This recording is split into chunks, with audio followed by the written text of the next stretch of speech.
bạn xongជំរាបសួរលោកគ្រូខ្ញុំបាទឈ្មោះឈរមេងជាមកពីក្រុម AU5 បែរដែរខ្ញុំមកធ្វើការដោះស្រាយលំហាត់លោកគ្រូបានដាក់ឲ្យគឺតាក់ទងនឹងការ remote AWS ដែលក្នុងលំហាត់លោកបានដាក់ឲ្យនេះមាន9ចំណុចយើងត្រូវធ្វើអញ្ចឹងដំបូងខ្ញុំចូលកម្មវិធី AWS ហើយនេះគឺជាបើសិនខ្ញុំមកបង្កើតអញ្ចឹងខ្ញុំធ្វើការចុចលើនេះហើយអញ្ចឹងបន្ទាប់យកឲ្យខ្ញុំធ្វើការ connect ចូលទៅបន្ទាប់ខ្ញុំ connect ចូលហើយខ្ញុំធ្វើការចូលទៅក្នុងនេះអាប់នេះខ្ញុំទៅផ្សេង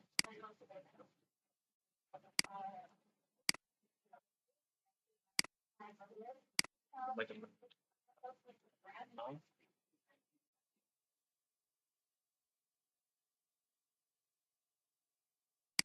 វិធីឈ្មោះខ្ញុំអត់បង្កើតហើយចឹងដំបូងយើងទៅ comment d yes អ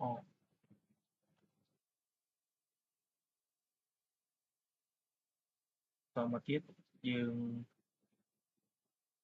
ចូលទៅឈ្មោះ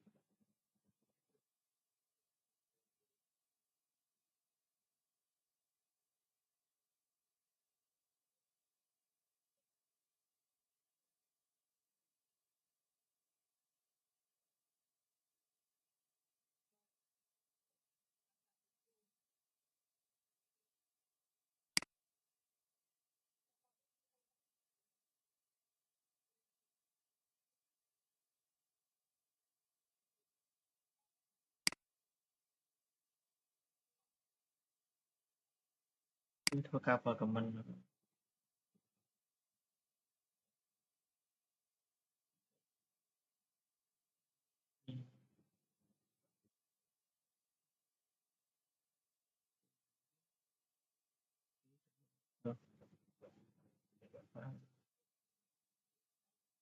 ឈ្មោះតាមខ្ញុំទៅ tab ទៅហើយយើងធ្វើការ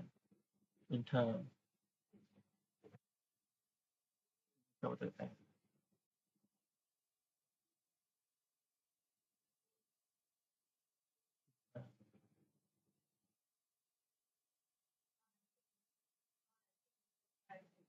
បាននេះជាឈ្មោះខ្ញុំបានលុបចូលមកមិញហើយយើងបានត្រឹមតែនេះរៀបអាចបានតែរៀបទេអញ្ចឹងបន្តមកទៀតយើងត្រូវចឹងមិនបន្តយើងនិយាយឲ្យប្រកាសគ្នាមួយសិនចឹងយើងធ្វើការចូលទៅ copy នេះ copy ASX មកប្រកាសនេះយើង copy មកតទៅយើង copy ហើយយើងធ្វើការ paste ASX យើងមកហើយយើងធ្វើការ enter វា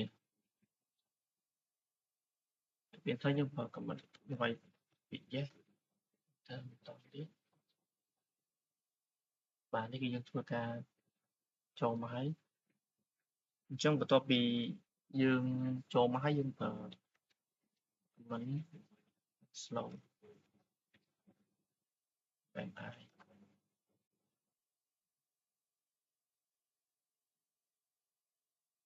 ដើម្បី check មើលយើងរត់រីមួយណាទុកអញ្ចឹងបន្តទៀតយើងចូលទៅ check មើល IP យើងគឺ host name Intel ហើយបន្តមកទៀត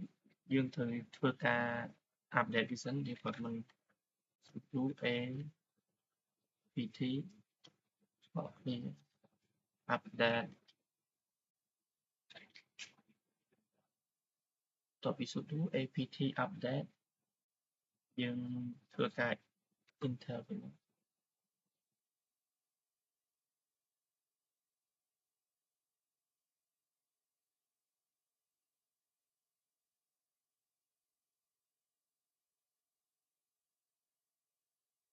បាទតើយើង update ពេញហើយយើងធ្វើការចូលទៅ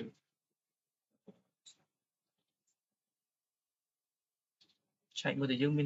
min tree hay là trong những ai của mình tree dot clear dot version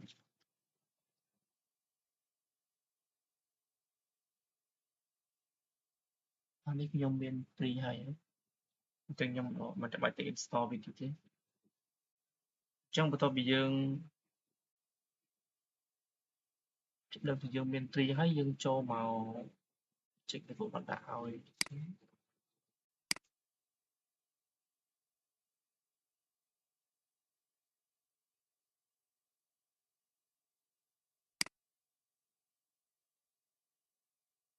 ចឹងសម្រាប់ clear ចំណុចហាត់ទី1លោកគ្រូឲ្យយើងមកកំណត់ tree 3មកយើងធ្វើការ enter អញ្ចឹងគឺអត់មានអីទេ0អត់មាន file អត់មានគ្រប់ដូចមានទៅជាអញ្ចឹងបន្តមកទៀតយើងត្រូវធ្វើការចូលទៅបង្កើត10 folder ដែលមានឈ្មោះចាប់ពី001ដល់010អញ្ចឹងដើម្បីយើងអាចចូលទៅបង្កើត folder ទាំងអស់ហ្នឹងបានត្រង់យើងត្រូវចូលមកប្រើ command making directory off អញ្ចឹងបន្ទាប់ពីយើងប្រើ command mkdir ហើយយើងត្រូវដក clear ដក p ហើយយើងប្រើឈ្មោះ file slash 0.1.0.2 slash 0.3 រហូតដល់0.10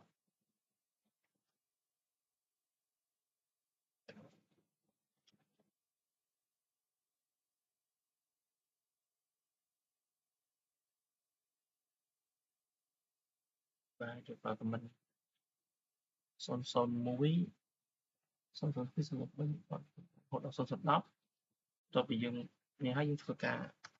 ចុច enter មកអញ្ចឹងយើងចុចបន្ទាប់យើងចុច enter បង្កើត folder ហ្នឹងហើយយើងចូលទៅ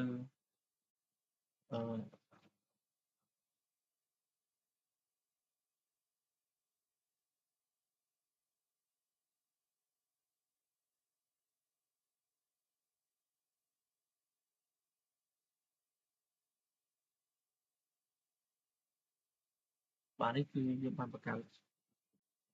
ដល់យើង10ត្រីយើង10ជាងជាមួយត្រីយើង10នេះបន្តមកទៀតយើងធ្វើការចូលទៅ folder 001យើងប្រើ command cd ដក clear 001 enter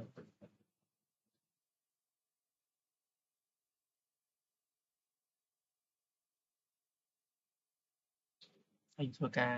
ចូលមកធ្វើការចេញទៅវិញដល់ប្រើ command cd ដក clear ដកចេញមកវិញហើយបន្តមកទៀតដល់ពីយើងមាន tree យើងចូលហើយយើងបង្កើតdirectory ចំនួន10ហើយយើងធ្វើការបង្ហាញ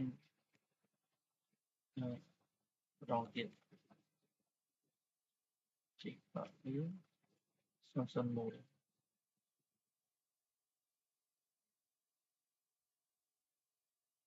បាទនេះយើងបង្ហាញដល់ទៀត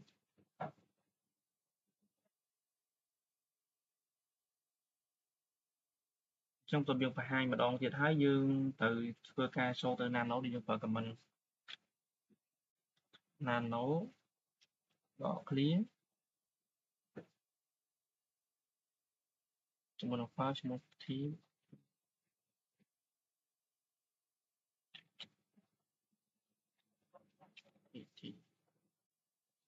ហើយយើងធ្វើការ enter នេះបានយើងបានចូលមក nano ហើយ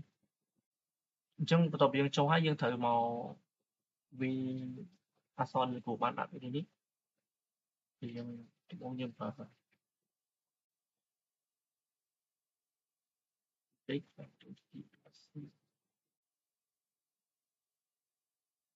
ដល់វា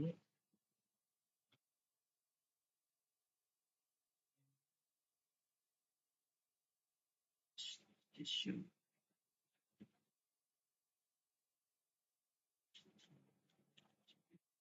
tissue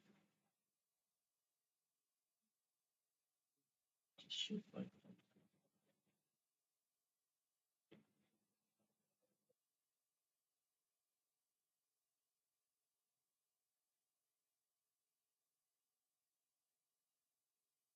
printer phim đã chip from boy AV đọc mối hiện đại Việt Nam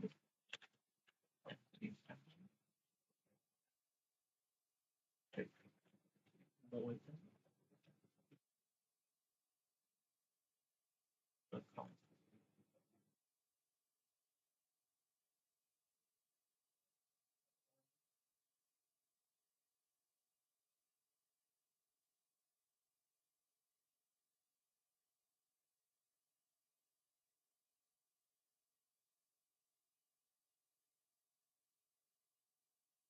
đều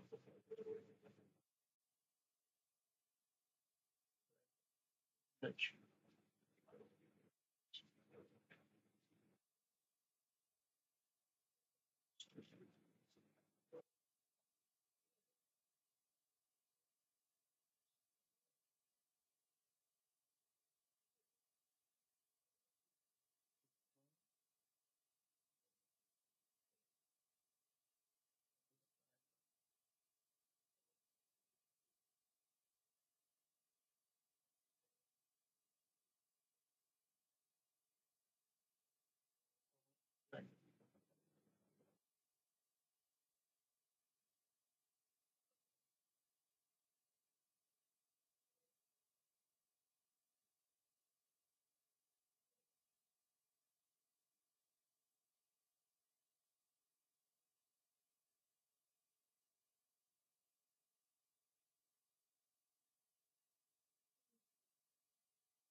tự với nhau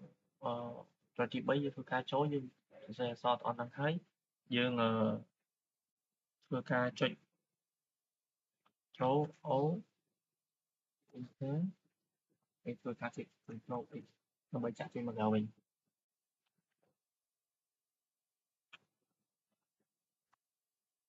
trong một tập bây giờ trích pin to bị to đang thấy dương thưa ca trích trên mặt đầu mình chân dương thưa ca trích từ rồi tụi mình ở rồi say ở trong một tập một tiết dương là bây chạy bơ so lên nông review và cả mình nhắn thì dương từ bờ của mình khẹt hết bỏ clear hình như là bình thường bán cái chia so với bạn xe mình ấy của bạn đạo ấy dương cầm dương chạy bơ hai dương thua ca copy file chẳng dương thua ca copy file là của bạn đạo đấy dương copy file thì bạn bạc cả đó copyពី001ទៅ002ហើយ copy ពី002 003 copy រហូតទៅដល់010អញ្ចឹងយើងត្រូវប្រើ command មួយឈ្មោះថា cp ដក clear ឈ្មោះ file.txt ដក clear 001អញ្ចឹងទៀតគេដាក់002មកហើយយើង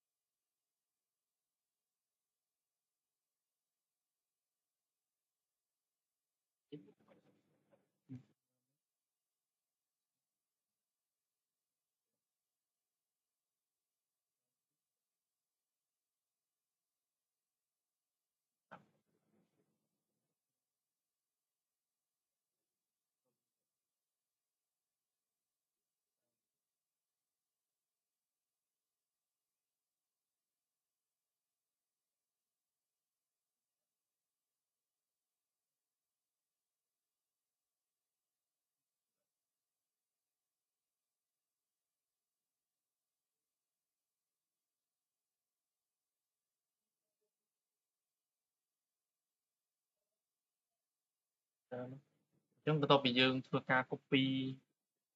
វាពី directory 001 រហូតដល់10ហើយយើងធ្វើការ copy រួចរាល់ហើយអញ្ចឹងចំណុចបន្ទាប់គឺចំណុចទី5អញ្ចឹងចំពោះចំណុចទី5នេះយើងធ្វើការ copy ចូល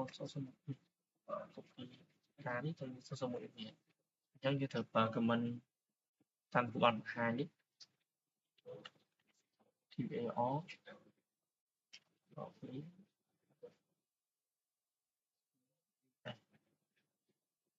ដល់វាឈ្មោះ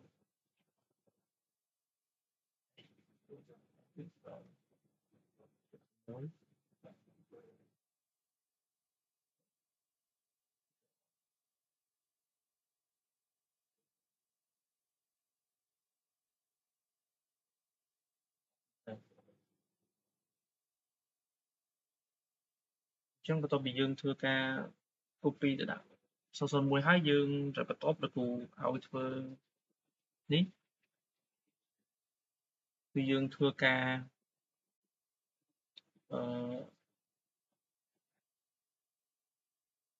extract file ហ្នឹងអញ្ចឹងយើងត្រូវប្រើ comment ដែរ TAR ដ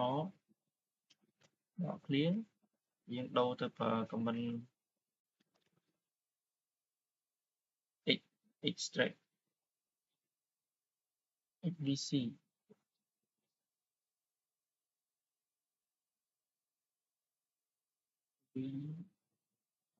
vps vps ដល់ clear 5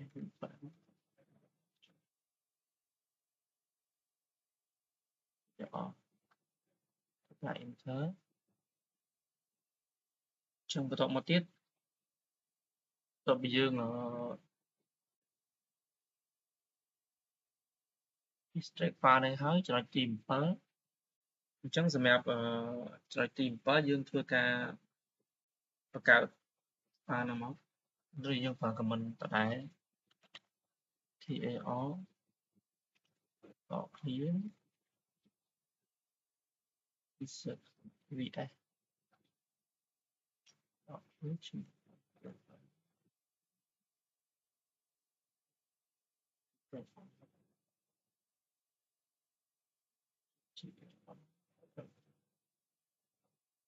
G-set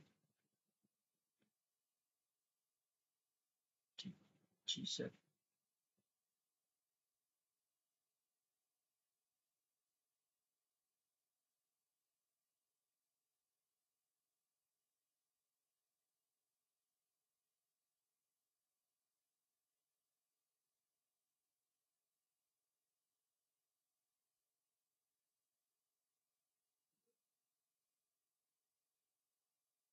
ពេលធ្វើការបង្កើត file ហើយយើងចុច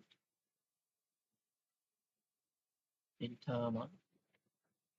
អញ្ចឹងបន្ទាប់ពីយើងបង្កើតរួចរាល់ហើយចំណុចបន្តទៀត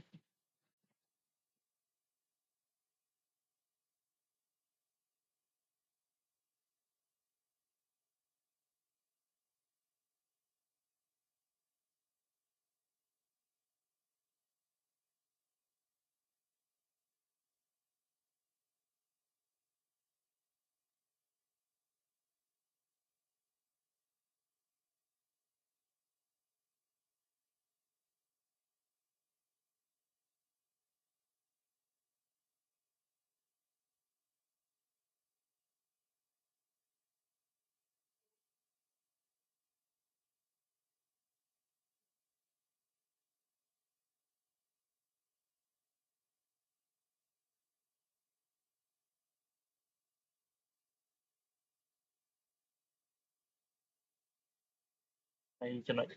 ចុងក្រោយគេទី8ទី9ហ្នឹងយើងធ្វើការ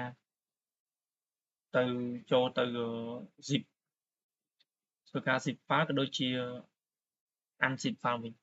តែដំបូងខ្ញុំ clear បន្តិចអញ្ចឹងយើងធ្វើការចូលទៅ update ទៅសិន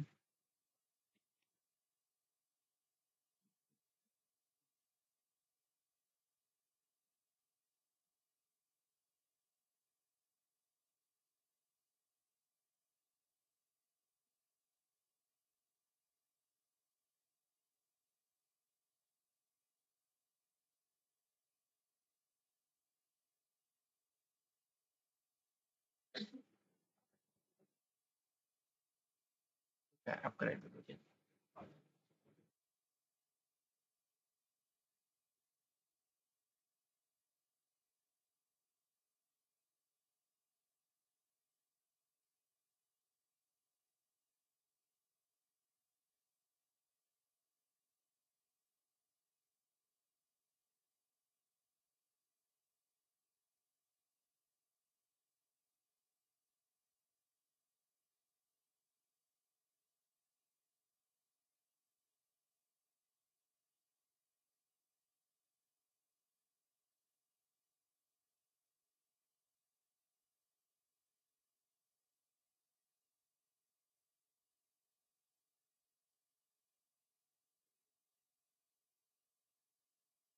យើងធ្វើការ update ក៏ដូចជា upgrade ទៅហើយ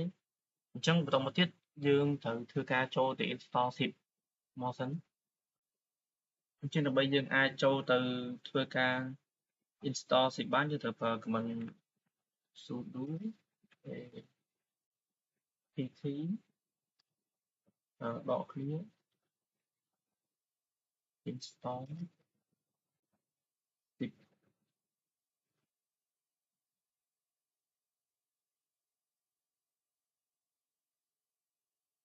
អញ្ចឹងបន្ទាប់ពីយើង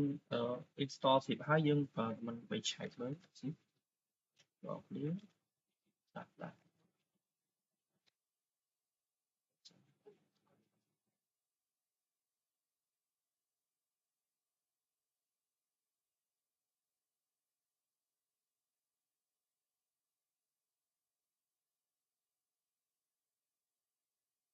បាននេះគឺជា version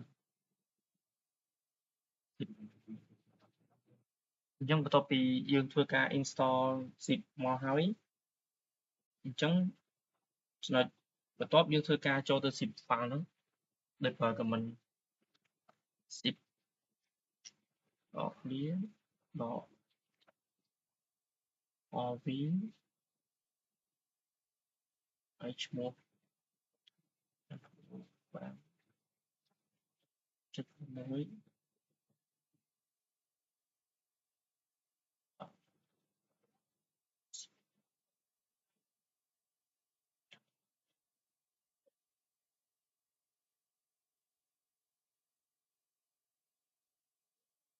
enter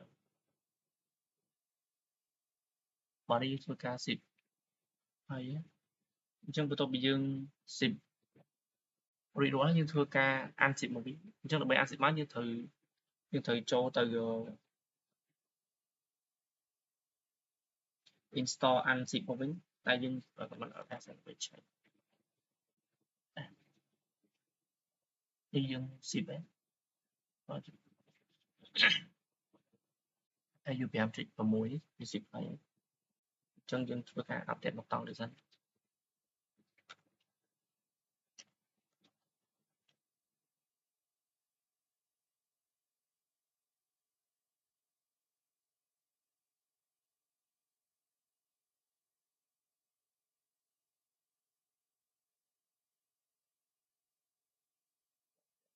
យើងបន្ទាប់ពីយើង update ហើយយើងត្រូវ download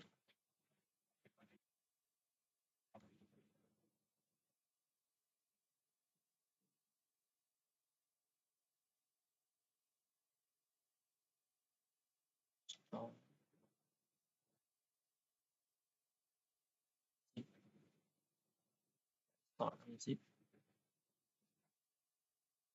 បាទយើងធ្វើការ install unzip រួចរាល់ហើយអញ្ចឹងយើងធ្វើការចូលទៅចំណុចចុងក្រោយគឺយើងធ្វើការ unzip បានមកវិញអញ្ចឹងយើងត្រូវប្រើ command unzip ដក clear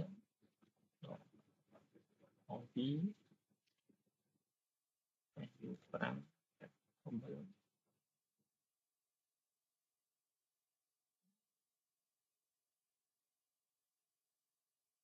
Okay, enter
បាទលោកគ្រូលំហាត់បណ្តោយគឺមានប៉ុណ្ណឹងអរគុណច្រើនលោកគ្រូជំរាបលាលោកគ្រូ